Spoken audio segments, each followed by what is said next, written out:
This is Gábor Dornyei. Hello. We've just been speaking about this fantastic SQ2 kit from Sonar, but let's talk about you. Oh my God. How are you? I'm very good. I'm buzzing. Yeah, how did the playing go today? Yeah, really enjoyed it. It was fantastic. The first outing of this amazing kit, and I couldn't be happier with the sound that we got. Thanks to the guys here at Gear 4 Music. It's a wonderful, wonderful studio, wonderful facility. So I'm really blessed to be here. Thanks. Oh. Thanks for having me. Oh, darlings, thank you for coming. Well, let's get going. How did you start playing the drums, and what are your most notable milestones in your career that you'd say? Oh, well, it's a very interesting story, my one, because I have a very highly educated family, but nobody's played any music. Okay. So I just started instinctively, and me and my sister were big rockers in our childhood, and I just played along to Metallica, Slayer, all the metal bands. Yeah. I absolutely loved them. So I grew up playing rock and metal. And when I was like a teenage boy, maybe even before, like 10-year-old or something, and I was just tapping along and playing along to music. I didn't have any drums. Yeah. Nobody supported me in that sense, that nobody wanted me to be a drummer. So I just played on the sofa and the bed and everything, and drove my mom nuts. And then she said, she tried different sports with me, maybe I'm gonna stick to one of them. I loved football and swimming and all that, but I wasn't really passionate about them. But when music came, it just swiped everything out of my life. And my mom said that, okay, well, if you do it like all day long, then let's go and learn it properly. So she took me to the primary music school in my hometown, which is in Szeged. It's the south of Hungary. And luckily I had a fantastic teacher who is discovered my talent and passion for music and started teaching me very seriously. And, I just, from that moment onwards, I was just practicing and playing all day long. Fantastic. And that was 900 years ago when I was 10.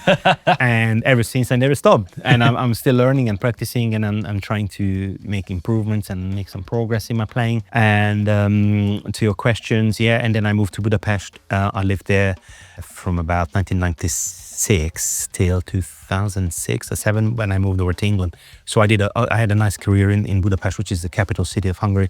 And I played in a national radio big band, which was a highlight. It's like someone playing a BBC orchestra when you live in London.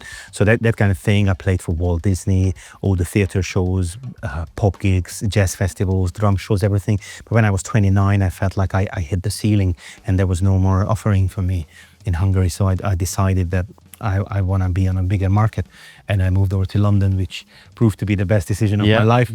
And luckily, a year later, through different jam sessions and auditions, and made some connections, I managed to win a big audition for the Thriller Live World Tour, which was a Michael Jackson show from the West End. We were gonna be the build-up tour for Michael Jackson's big comeback, the O2 Arena. This is it. And during those rehearsals, he unfortunately died. So people just realized they're never going to see him live. So our tour, UK tour, went from 6 months to 3 years. Wow. So I never stopped touring the world for 3 years. We played 8 shows a week in stadiums and arenas. We played big venues. And that world tour, put me on the map, Rhythm Magazine interviewed me, and then Drummer Magazine, and then all over Europe, Battery in France, Italy. So we just traveled literally the whole world, and the media got interested in interviews and different features everywhere. And then, of course, the endorsements came with that profile, the growth of the profile. And then I quit that tour 3 years later and went back to London, started building my career, started teaching in different universities. And 2 years ago, I was made head of drums at LCCM, which is a London College of Contemporary Music. Prior to that, we did a DVD with my drums and percussion band, Thunder Duo, that's got signed to Hudson Music in New York. And from Hudson, I went to Drum Channel to film in LA with Don Lombardi. From there, I got picked up by the guys at Drumeo. So they flew me out to Vancouver. I've been there, Drumeo Studios twice, and then several features in Modern Drummer. So this is how the whole thing sort of happened step by step. And,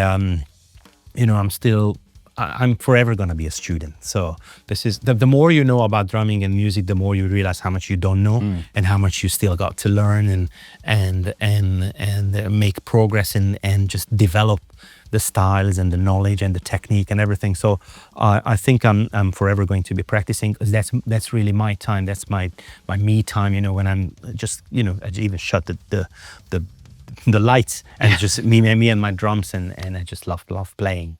I never want to lose that feeling. Yeah. Why I started in the first place. Because I think the problem is, once people become professional, obviously they have to make a living out of playing music, which, I have family, I got bills and everything to pay. But I never want to forget the reason why I started, which is the joy of playing the instrument. And I'm always reminding myself of that, how lucky I am, particularly now, to make a decent living out of following my passion. So I consider myself extremely lucky. Wow, what a story, what a ride. It's been enjoyable. Yeah, what a ride. Yeah. What a ride, 22 inches. 2 rides, man. 2 rides, that's 44 inches altogether. Let's talk about how you would prepare for different styles of music. I'd like to talk to you a bit about the songs that you've performed today, but do you prepare differently if you're playing for, say, a session, or if you're doing a clinic? Which kit do you use? Tell us a bit about how you get ready for music. Yeah. Now, it's just as you said, it's horses for courses. So, for example, if I do a pop session, that requires a very different sound, a very different touch, and a slightly different skill than when I'm doing a drum festival. For example, this year, I'm extremely fortunate to play the UK Drum Show main stage at the Liverpool ACC Arena with the big boys. Yeah, man. Greg Bissonette and Todd Zuckerman, Gavin Harrison, Antonio Sanchez, all my heroes, basically. So it's a great pleasure. For me, after playing for 35 years, I think the best I can prepare for that is mentally. Yeah. On top of, obviously getting my chops up and warming up and make sure that everything is cool with the kit. I think it's a mental game in the sense that if you tense up or if you block up while you go on stage, then you lose the game. Then you can practice 30 hours a day, still you're going to mess up the performance because your nerves take over. So I think it's very important for me to prepare in that sense, that I know that there's going to be a lot of pressure. Hopefully there's going to be a lot of people. So I prepare for those kind of performances mentally more than on the drums. Of course, I'm practicing every day, but so that's that. Now, if I have a pop session, it's more about, timing and grooving and consistency of the backbeat, because the producers, what they like about my playing, at least what I heard from them, is the consistency. So the time is very even. So they don't have to edit my playing. The fills aren't rushing. The volume is sort of controlled. So it's not like, crazy loud fills and very quiet grooves. So everything is sort of quantized in a human sense, so they don't have to do much work with it afterwards. And so for a pop session, I would prepare, with grooves and, recording myself, listening back to the backbeat. The consistency is always the same. Am I hitting it in the right spot? Is the snare drum in the right height? All those are the details that add up. And if I do like a solo clinic or something, probably I need more virtuoso stuff. So I would check my double kick. I would check my independence, my left foot clave, all that stuff, percussion independence, four-way independence, the tuning of the kit, all those things are very, very important. Yeah, that's a very, very good answer and very in-depth. So with the big scale things you do in your career, you've got different approaches to everything. You have to, yeah. We've recorded 3 different pieces today. Yeah. The first one was like an open solo with a lot of foot ostinatos going on. And then the first piece was kind of like, it was almost like a sort of more rock thing with guitar. And then this very melodic tom piece. And then the last one was like a full-on samba kind of tune. So, just tell us about each bit. It was on purpose, yeah, of course, because first of all, I'd like to believe that I'm an all-rounder, an all-round player. I never wanted to be a one-trick pony. And I think this is something that really helps the young players to prepare and work towards. And also that's something that kept me working over the last 30 years, that I can do a little jazz gig with brushes in the corner, and I can do a big rock gig in the stadium with double kick, because you just got to have the facility and work on them and shouldn't be surprised. Of course, I'm a master of complicating my own life because you have to learn all these things separately. But because I always had a very open mind to music, and I just wanted to learn it all. I just sat in my mom's bedroom at midnight, and I was learning the brushes from the Peter Erskine videotape, VHS tape, because I'm that old. And then next day, I listened to Metallica or whatever, and then there was a wicked double kick. So I started working on that. And then I saw Horacio Allegro, and I said, oh my God, I really want to learn the left foot clave and all these things. So, and I like to keep it like that. So I like to keep it colorful. So the reason why I put my program together the way I did for today and this filming, because I wanted to have three completely different things that I'm playing. A very big contrast between them. Exactly like that. And luckily, you know, once you have a wonderful instrument like this one can cope with all the musical demands and all the sounds and everything that I need. So I'm very delighted to play this, and it serves me great for all styles. So it's fantastic. Yeah, so particularly the first solo, I mean, I'd like to ask, I really struggle with the left foot clave patterns that you do. Have you got any advice for how I can do that? Because I can do I can't do the hands like you do the hands, but like, I get that, but then having this duk, duk, duk, duk, duk, duk, like it's a real mind bender. Like, when did you start like incorporating that into your playing? Have you got any advice for more can practice? Oh, 100%, yeah. I mean, there's two main influences I had on the left foot clave. One is Horacio El Negro Hernandez, Cuban drummer, who is fantastic. And once I heard him with the Michel Camilo trio with Anthony Jackson on bass, and I always thought there was a percussionist. And then I read the sleeve. There was only three of them playing. I said, oh, who's playing the cowbell? And then I saw a video, because I'd never seen that before, you know. It was like 30 years ago, whenever. And then I saw him play, and I realized, oh my God, he's playing with the left foot. So I realized, oh, it was possible, but I didn't know how to approach it. So what really helped me a lot, they had like a video release with John Patitucci, who's a great bass player. Yeah. It's just the two of them playing in a Modern Drummer Festival. And because otherwise, you know, there's a percussionist, there's a piano player, there's a guitarist, sax player. So there's so much going on in the music, you can't hear his patterns. But in this particular video, it was just the two of them playing. So I think that was the one that I learned the most from, because I started understanding, oh, that's what the right hand's doing, that's what the left foot's doing, that's what the right foot's doing, and then the ghost notes and the flams and the accents and all that. So I started sort of grasping the idea, what's going on. And then, of course, I watched several videos and had some books. Horacio's got an instructional book, Conversation in Clave, which is a very, very hard. But if someone want to go into that deeply, I recommend looking it up. And the other person that hugely influenced me was Terry Bozzio. Terry Bozzio with a huge drum kit, but also he had this video release titled Melodic Drumming and the Ostinato. So he was playing ostinatos with his feet and soloing over that in tuned percussion, you know, like the toms and everything tuned up. Wonderful. And that's a very high level independence that he's doing. And to some degree, because I've been practicing it for over 25 years, it's autopilot for me now. So I know exactly which notes should fall where. Now, the good news and the good thing about independence is there's only two possibilities. Your notes either going to fall together or not. They are either in the gaps or they come together. So once you clarify, say for example, if something like really difficult and you're not sure if you're playing the right pattern, just write it out, chart it out, and if you can visualize it, you see the notes, which lines up and which one's in the gap, then you start understanding and then you start grooving with it. So you repeat it enough that you don't have to think about it. You know, oh, if I play, it's just gonna work. And it takes a lot of time, a lot of practice, of course, but it's doable, so absolutely learnable. I think you've just got the art of drumming down to a very, very precise and easy to understand science. You're either playing together or you're playing separately. That's it.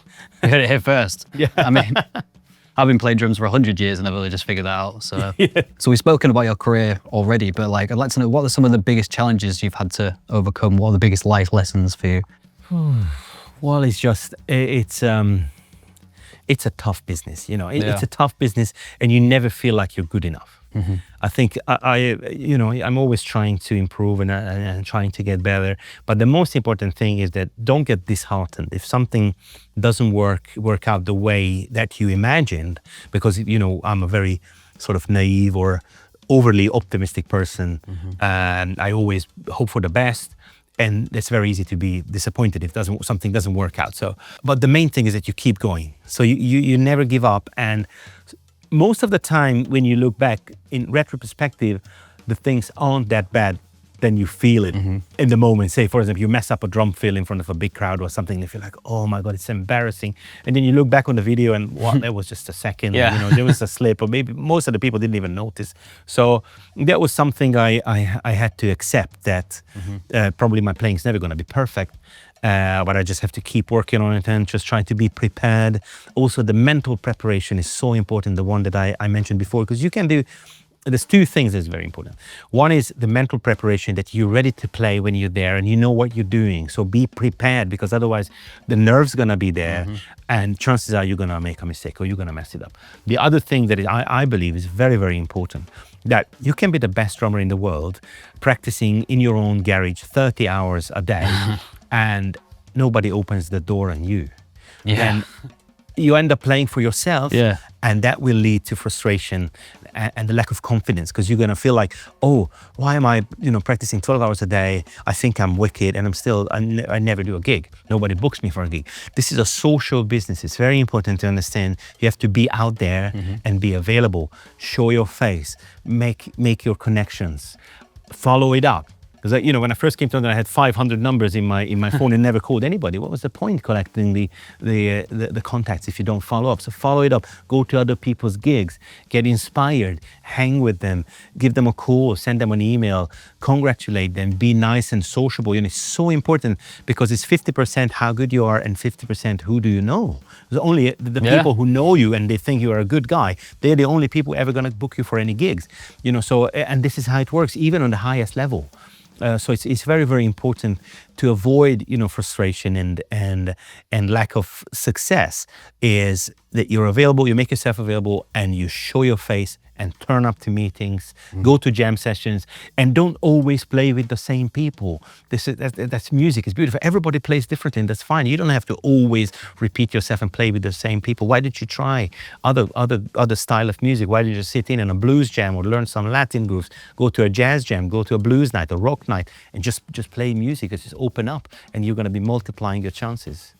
You're preaching to the choir there, brother. Hallelujah. Hallelujah. I'm going to ask you one more question. I mean, other than being incredibly good-looking and talented, and playing an instrument that it's is a fact. the physical manifestation of absolute perfection, what do you like most about being a drummer? The setup. Well, playing the rhythm. It's so funny because many of you obviously, when I set up, like, literally nobody misses the chance to tell me, oh, why didn't you become a flute player? Why did you play a 4-piece kit? I can't tell you how many times I heard it. It's like 5 million times. I'd rather spend 10 hours setting up the drum kit that I want to play than go home 2 hours quicker because I played a 4-piece kit. I don't care about it. Sometimes if I do a small jazz gig, I'm just going to take a 4-piece kit. So it's horses for courses. For my solo stuff, I love to play like this. But if I do a small gig, maybe I'll play a 4-piece, a 5-piece. That's perfectly fine. It's just understanding that what is it you want to play. And for me, it's very important that I want to be honest to myself. And this is the way I can express myself musically the best. So I'm just going to bring the drum kit. Hell yeah. We need notes, people. We need drums, we need cymbals, we need claves, we need stands, we need percussion. We need it all. Yeah. And you need to buy a Sona drum kit. 100%. And if you want to play melodies like I want to play, then you need toms on the right hand, on the left hand, and then you'll be able to orchestrate them the way you want. Absolutely amazing. Gábor, thank you so much for coming. Thanks. It's been an absolute pleasure to watch you play and to talk to you, get to know you, and hear all about this beautiful SQ2 drum kit. I hope you've enjoyed watching this video. If you do like this sort of thing, let us know in the comment section. Please subscribe to the Gear for Music Drum channel. Leave us a like. I'm Laurie Caldwell. I'm Gábor Dornyei. Thanks for watching.